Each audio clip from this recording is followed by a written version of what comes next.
Okay. Hit by other vehicle, disregarded a yield sign, failure to yield the right of way.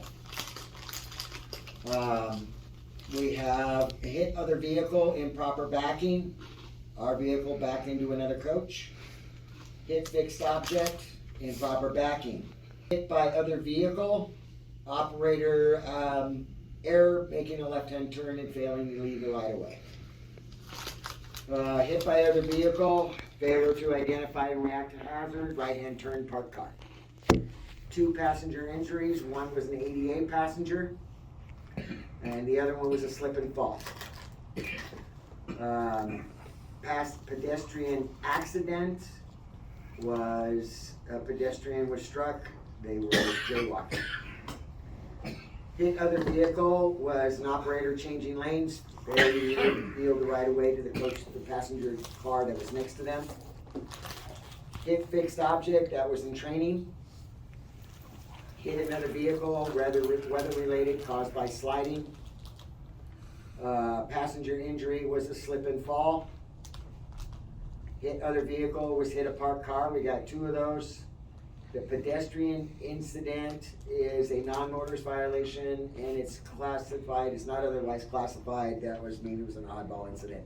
I don't have that information sitting in front of me. We are going to start, the next slide, we'll get back into that training for accidents, but the next one is customer service. We're gonna deal with that first. This is only February. Let me explain first, what is a valid complaint? A valid complaint is a complaint that has been investigated by Tanya Myers, who is our customer service manager. That means her investigation, she's utilized SmartCam, Transit Master schedules, and found that they were valid complaints after a proper investigation. Okay, so yellow is valid, brown is not valid, blue is unknown. That could be there was not SmartCam, there was not Transit Master, the computer's glitches, or there was not enough information filed on the complaint in itself. So we have pass-ups, attitude, usually the driver's having attitude, that type of thing. Driving skills, bus didn't show up, bus showed up late. General is for something that doesn't fit in any one of these categories. Bus running early, policies in place that the passenger didn't agree with.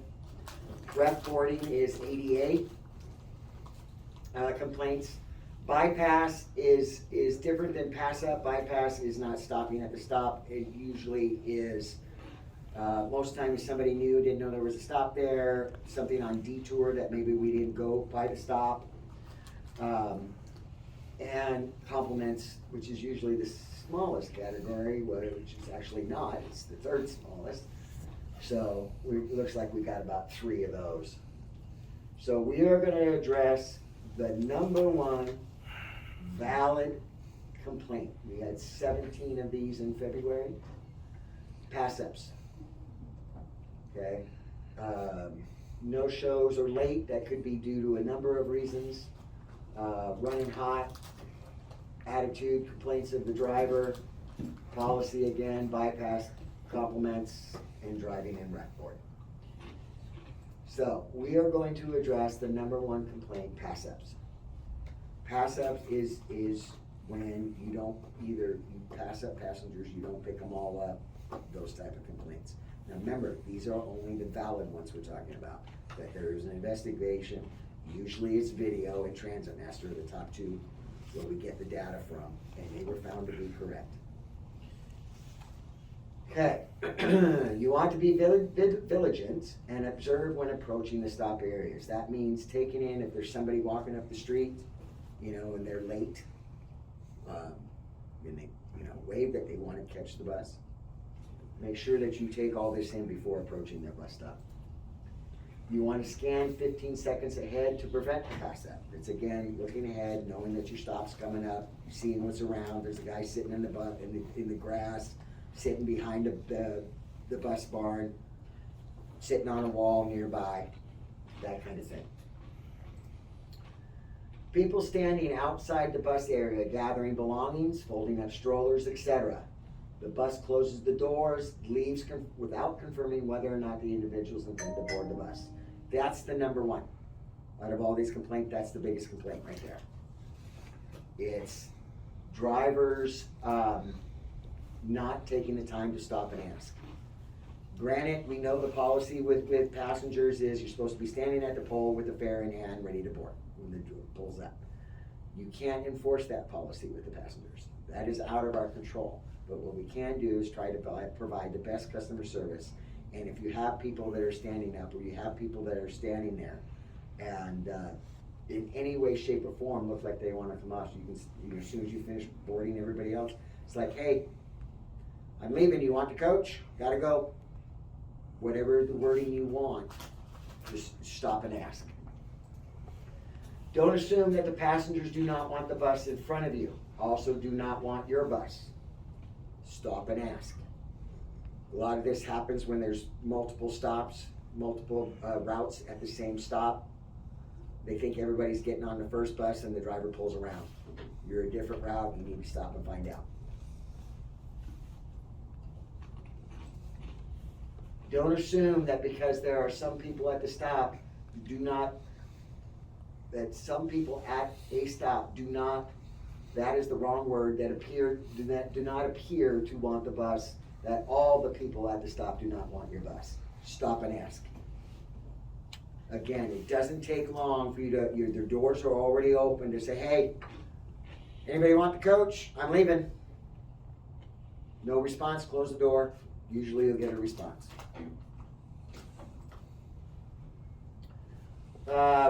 So there we go for customer service for the month. We're going to get on into accident prevention.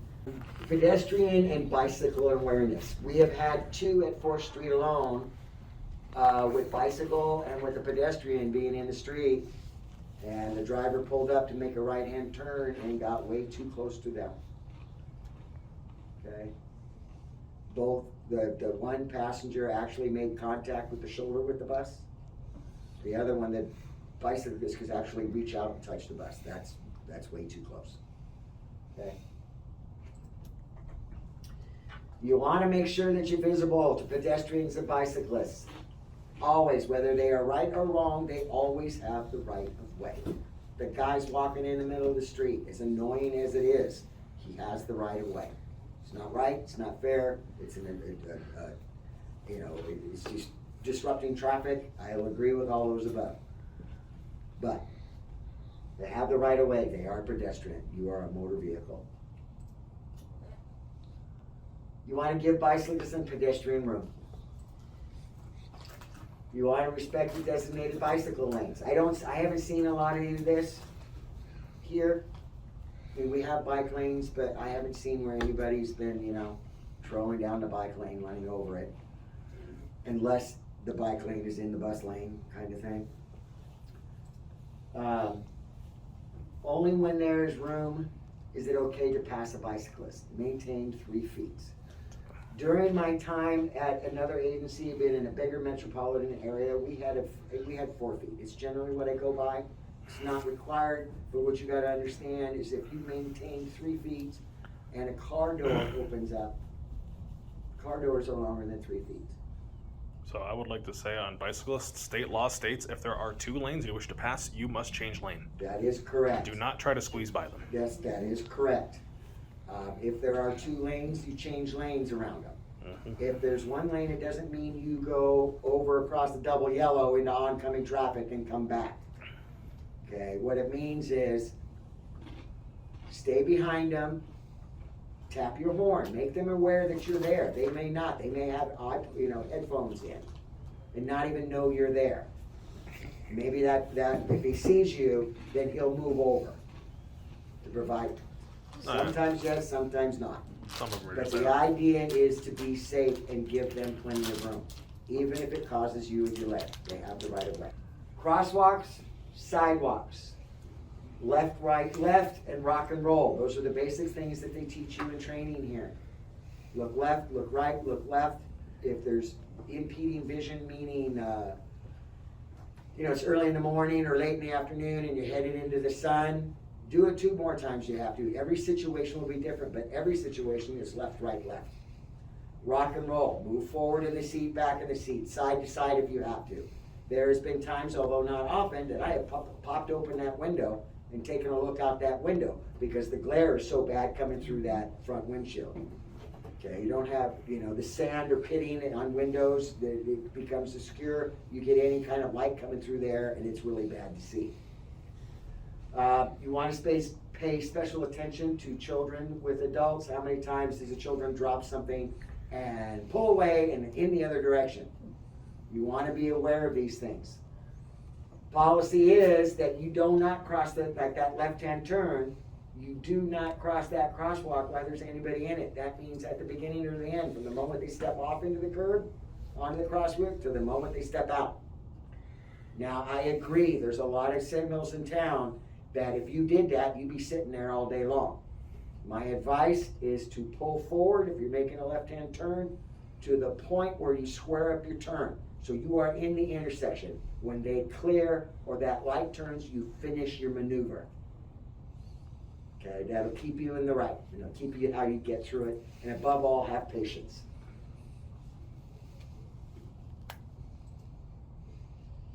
Okay, we're gonna go back to the basics, LLLC, 4 basic driving principles. First 3 are look ahead, look around, leave room, and communicate.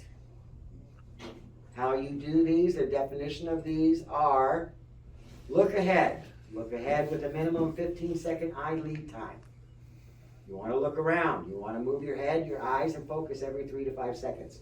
Believe me, all that time will take longer than that if you check your right mirror, you check your left mirror, you check ahead, you check the top mirror to see what's going on behind you, and then you scan everything in front of you from side to side. All that time will be keeping up. You'll be constantly moving. You want to leave room. Maintain space on all 6 sides of the vehicle. That means left side, right side, front and rear, above you and below you. All around. You want to communicate. Use your lights, flash your lights. Use your turn signals, which you should be doing anyway. Hit the horn. That doesn't mean lay on the horn. That means tap your horn. Okay? Communicate your intent to the other drivers and the pedestrians. They can sit there and get mad at you all they want. You tap your horn and they're like, what? The one time you don't and somebody's not paying attention, that's when it's going to happen. It's not if you're going to have an accident in this business. It's when.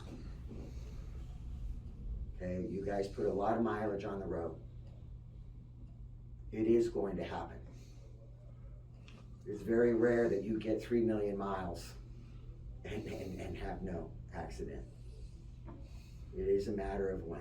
And that's the kind of when you have to look at it and you kind of prepare yourself and gear yourself. This is why safety is so important. Safety first, schedule second.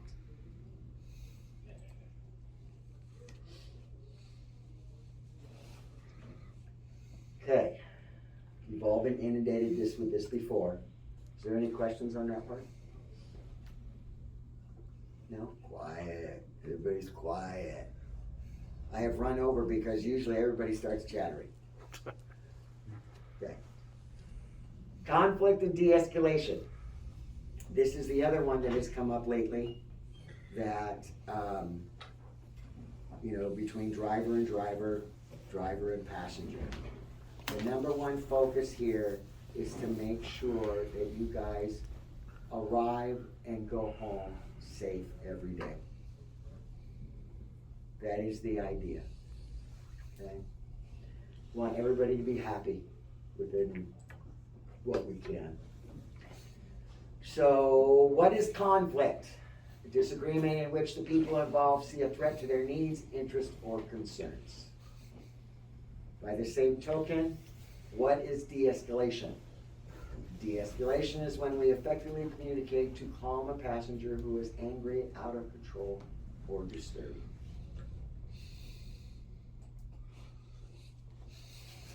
Understanding why the conflict may begin. Friendliness. You set the tone from the moment you open the doors with your body language. Smile.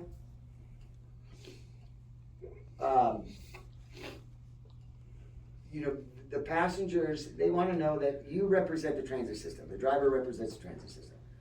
But they want to know that you care about their needs. And that starts from the moment they get on the bus. And I can't tell you how much of videos I've seen where the body language of the driver is, I'm here doing off something else. There's multiple reasons why you want to be attentive to the passengers boarding on the bus. Present them, make sure that you cover your body languages, putting a smile on your face. You don't have to talk to them. Some people are more friendly than others by nature as individuals, as operators, as operators. But you at least want to smile, nod, hello, thank you, please, basics, common courtesy. Cleanliness and comfort. They want to make sure that the transit facilities and the coach are clean and comfortable. If there's coach, when you pull out in the morning and it's dirty, call dispatch. Okay? One, we need to know if the facilities, the buses, coaches aren't being cleaned at night. That needs to be reported. Two, if we don't want you going out in a dirty coach. Okay? Now, that may mean a switch out. But more often that'll mean somebody going out and cleaning up whatever's there, emptying the trash or whatever. We have standbys or road soups, and we can address it. Most of the time we can address these issues. Reliability. Passengers want to know they can rely on your transit system to get them where they're going. Basically what they want for the average person is that they're going to get to their doctor's appointment on time, are they going to get to work on time? That's what they care about. You are there to get them from point A to B safely and on time.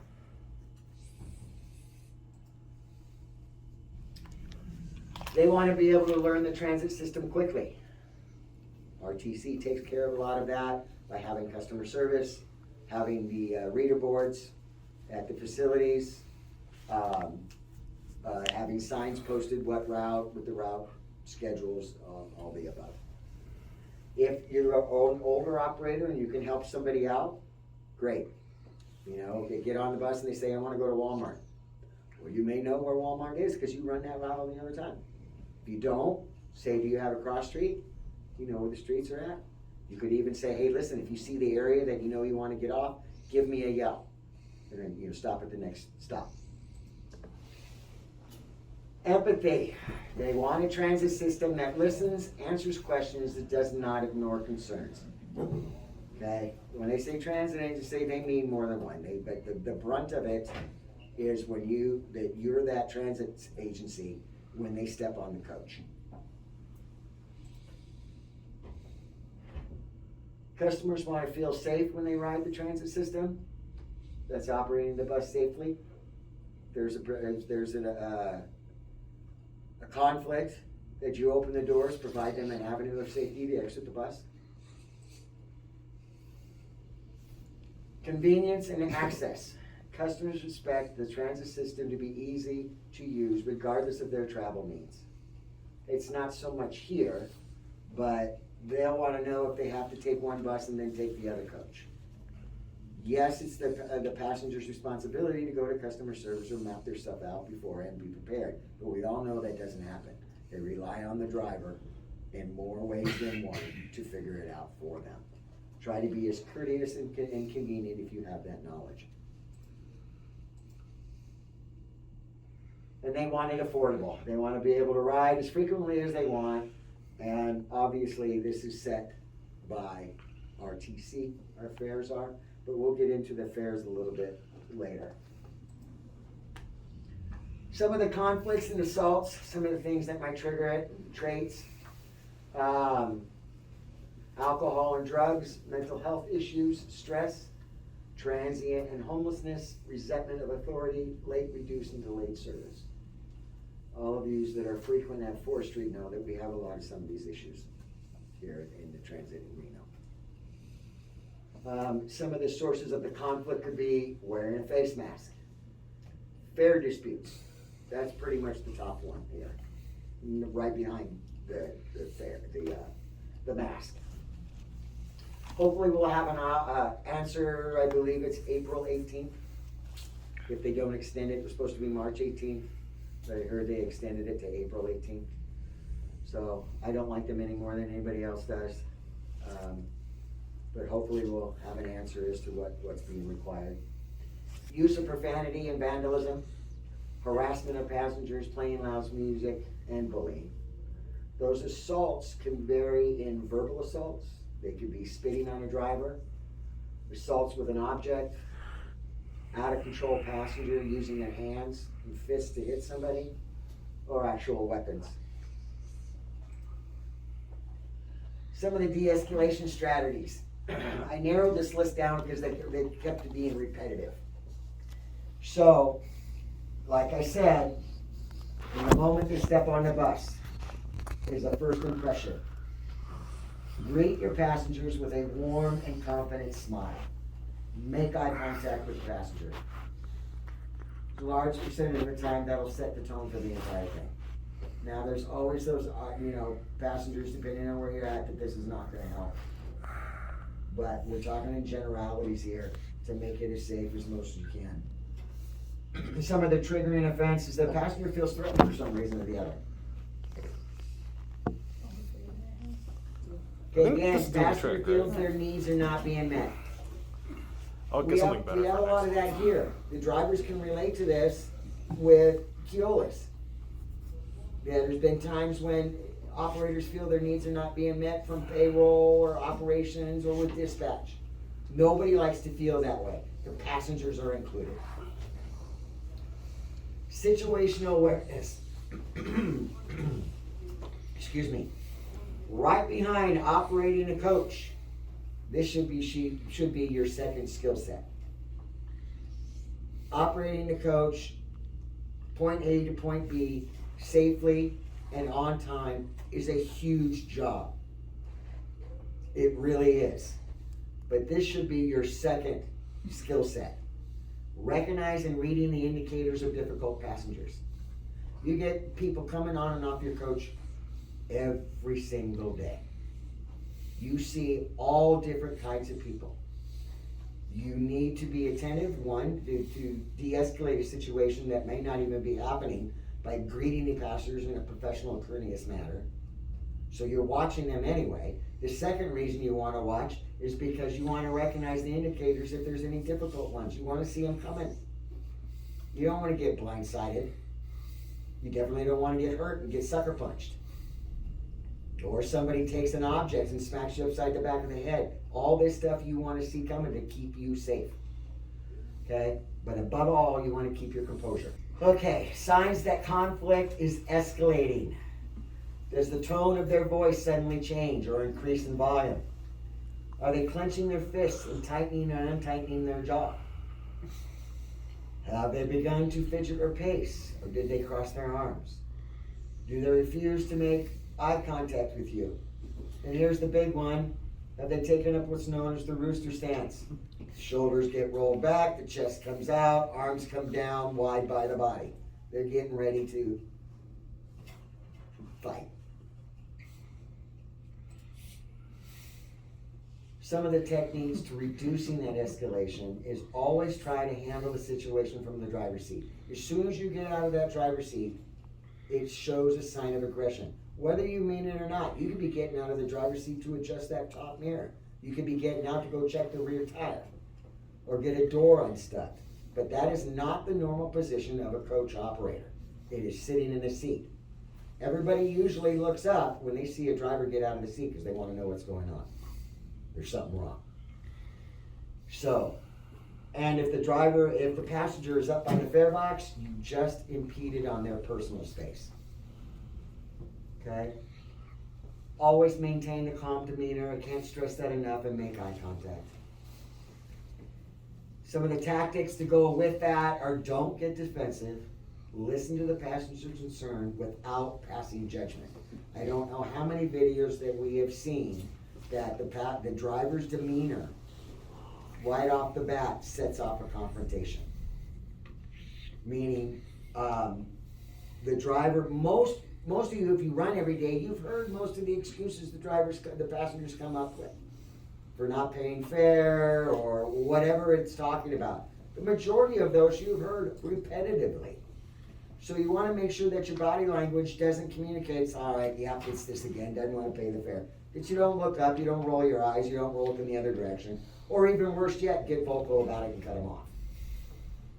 You gotta be aware that every passenger, you let them have to say what they need to say and move forward with whatever action is appropriate. But you wanna watch your body language that it doesn't,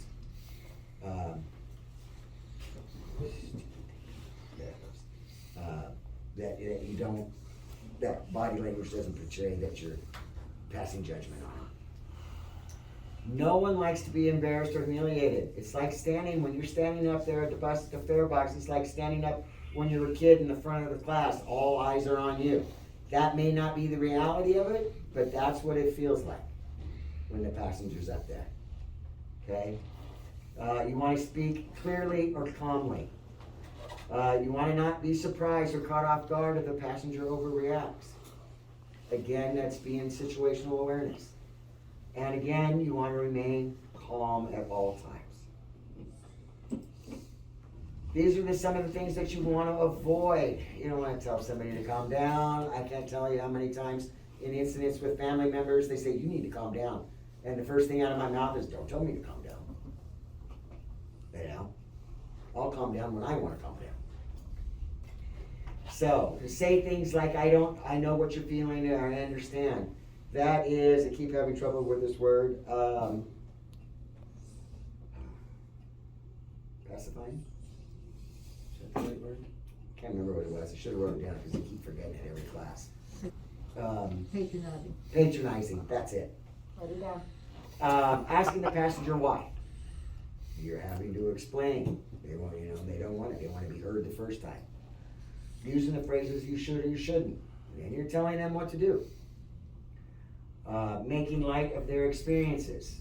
They see it as valid. They see it as important. You make light of it, and all of a sudden it's not important.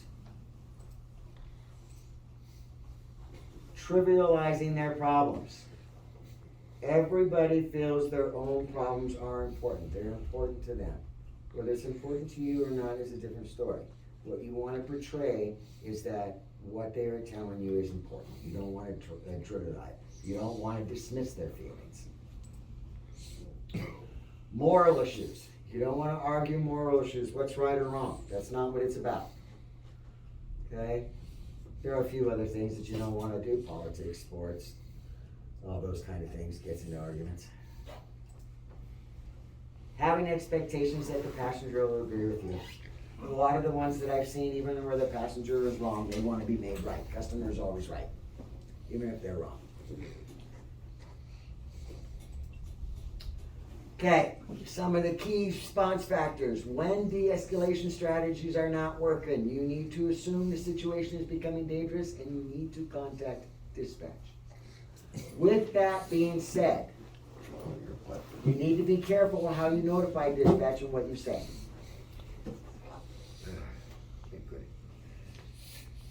Excuse me. I knew I was going to sneeze. That'll be forever immortalized in our video.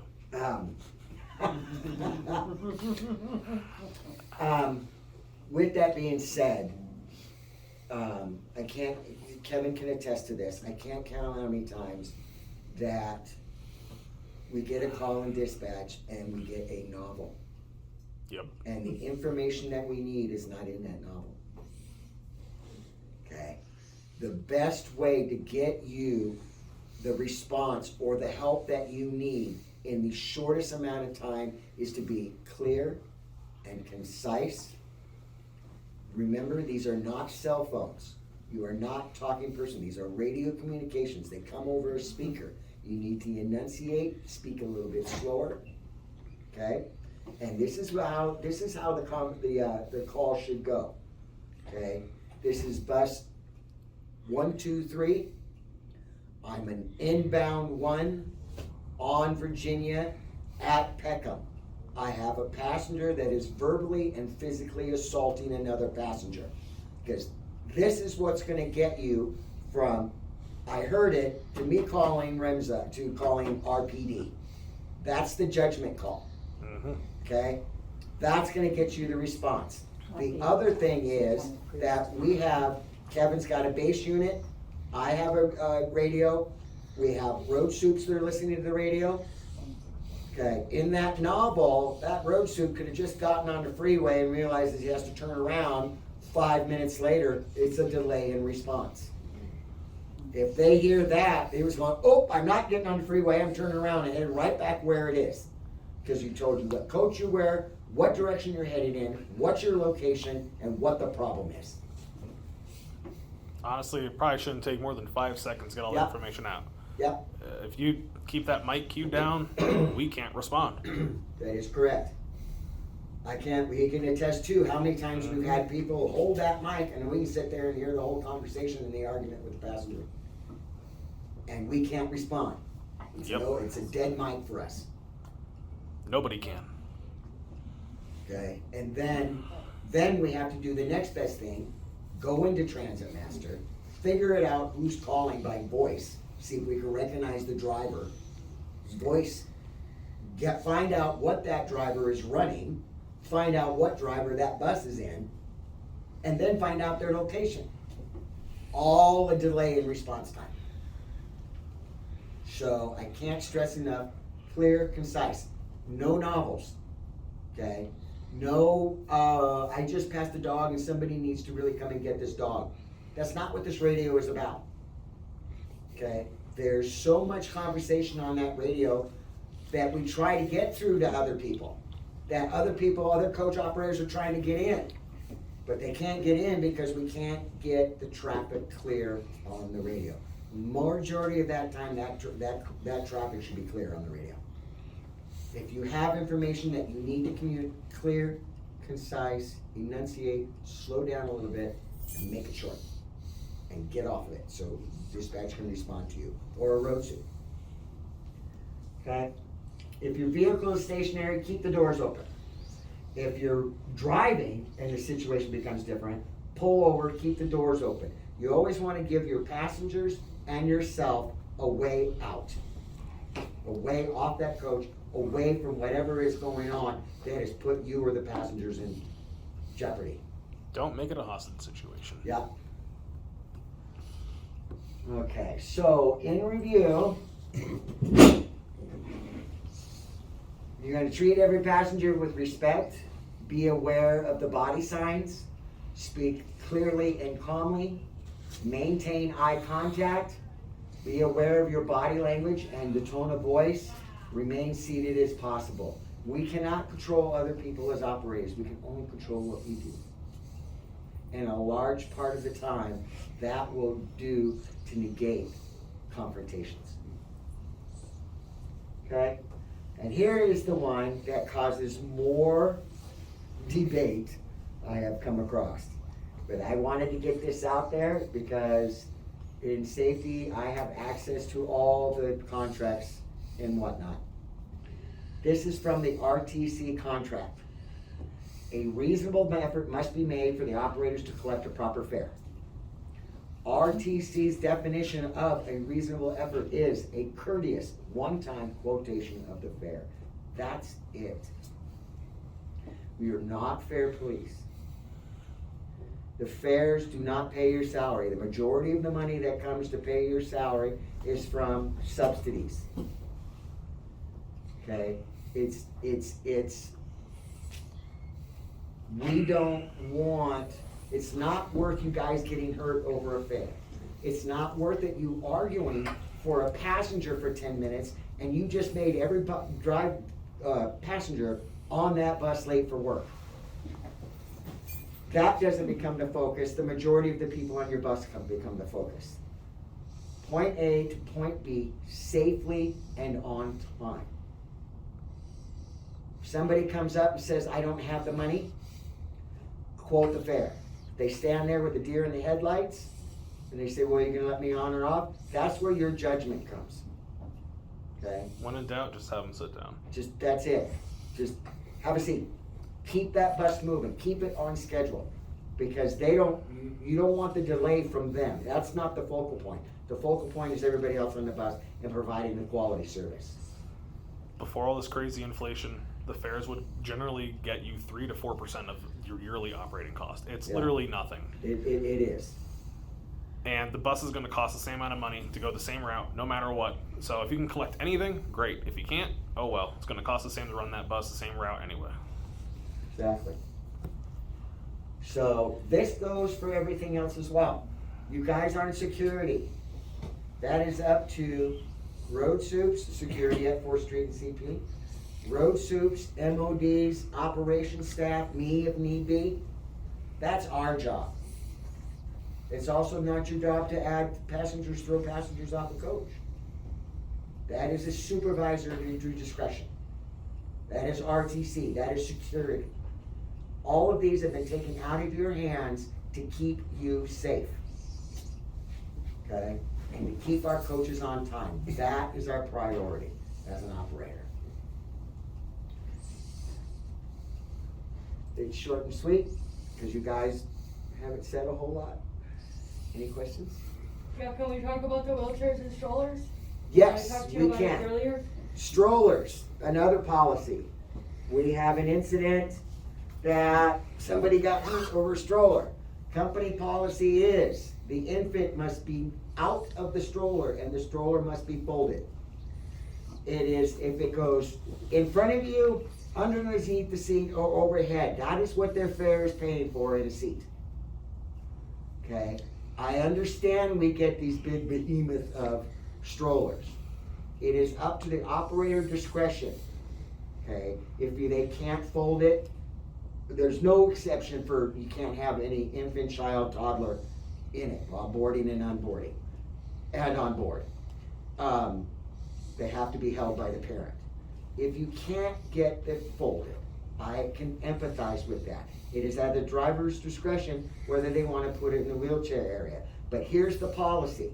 If you get to another stop and you have an ADA passenger on board, that ADA passenger takes priority. Meaning, if somebody says, well, I can't fold it. Okay, well, you can use it and set it up here and keep it out of the aisleway and make sure you hold on to it. But if we pick up another ADA passengers, you're going to have to vacate the seat. That is policy. Okay?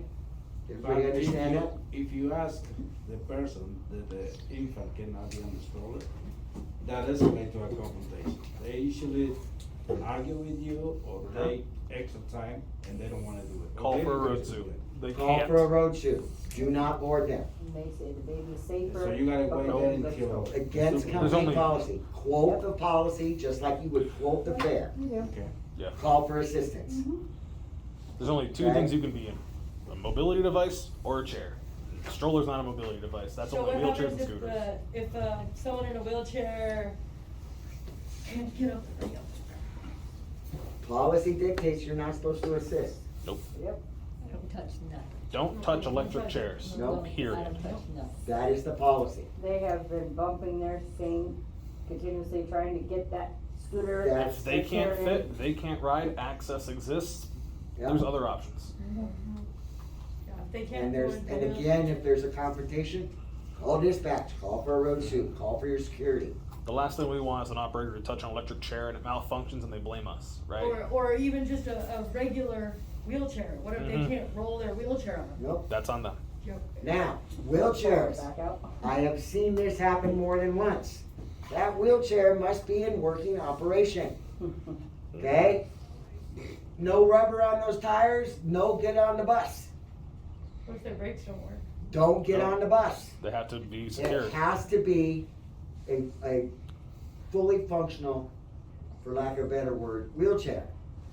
Everything has to be operationally correct on that wheelchair. Is there a, on that note, is there a limit to the number of oxygen bottles?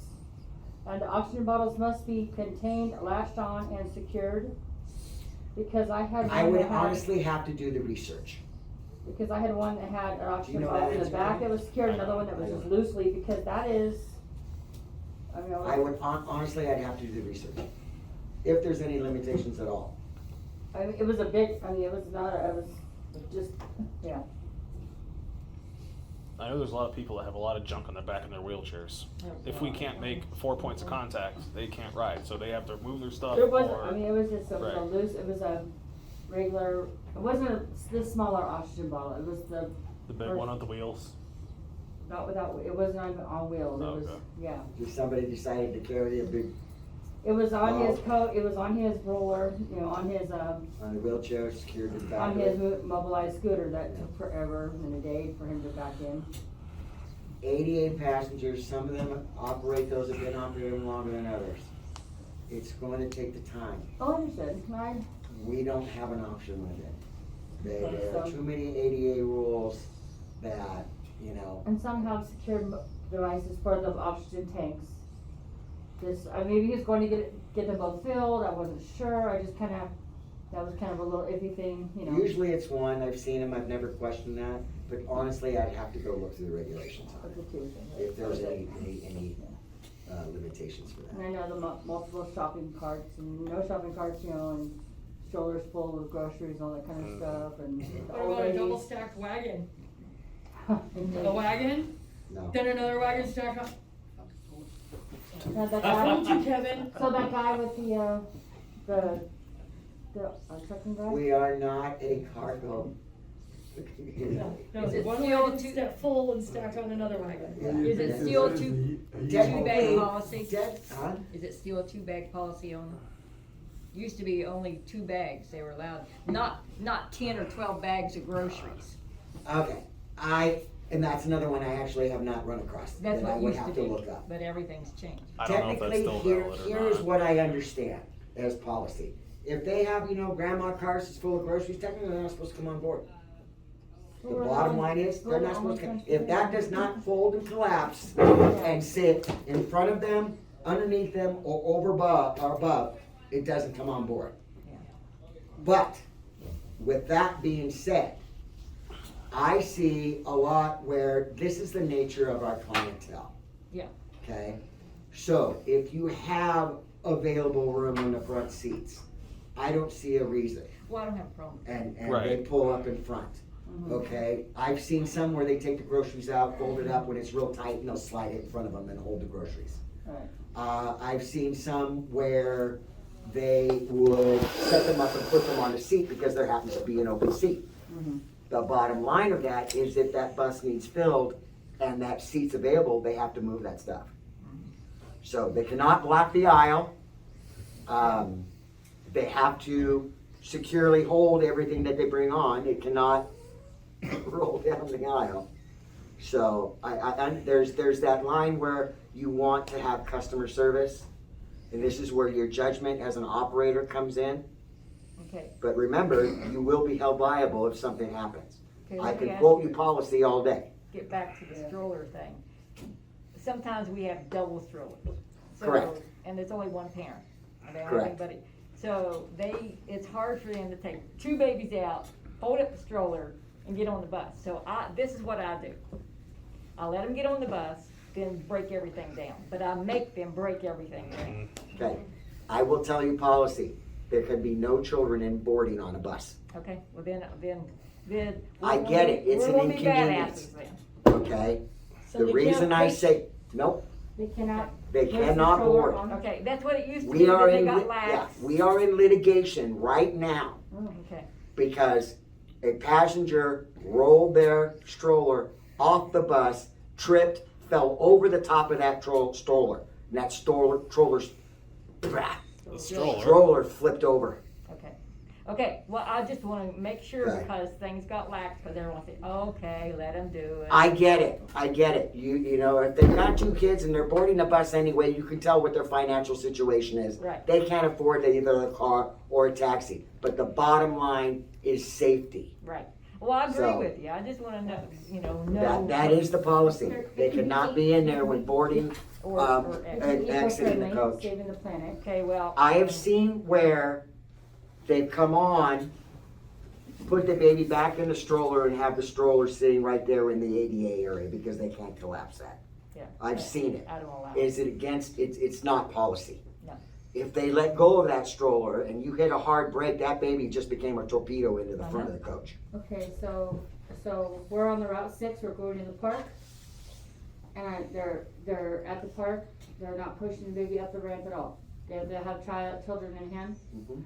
I've been gone a year and 4 months, so I just wanna They, make sure. no Okay, human Understand. beings in those strollers when they come on board. there's another, walking wheelchairs. They are apparently able-bodied, but their wheelchair is carrying everything for them. Mhm. Do they need to break those down and collapse them as well? No, they need to be secured as an ADA passenger. Even though they're not sitting in the wheelchair? Even though they're not sitting in the wheelchair, that wheelchair needs to be secured like you would an ADA passenger. That also becomes a projectile. There's no place technically, if you think about it, there's no place to store that wheelchair. Even if you collapse it down, will it fit in front of you, underneath you, or overhead? No, it's too big. So it has to be secured.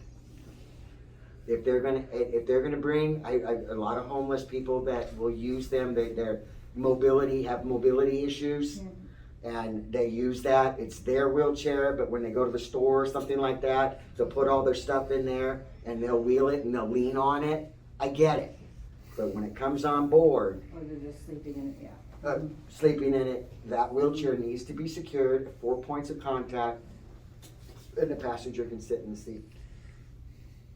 Now, is it fair to all that if you pick up 2 more ADA passengers, you don't have room? That are actually leading, okay? And that's where I would probably say you need to remove those groceries and get in that chair, or you need to exit the coach. Or Because collapse it and find another spot for it. climb so and find another spot. I have seen where they have sat in a chair and it will collapse narrow enough and it sits on top of their feet right behind the seats.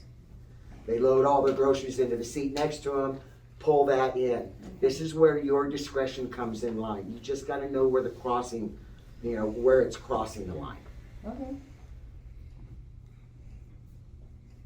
Anything else? All right. Cool. Thank you all. Kevin,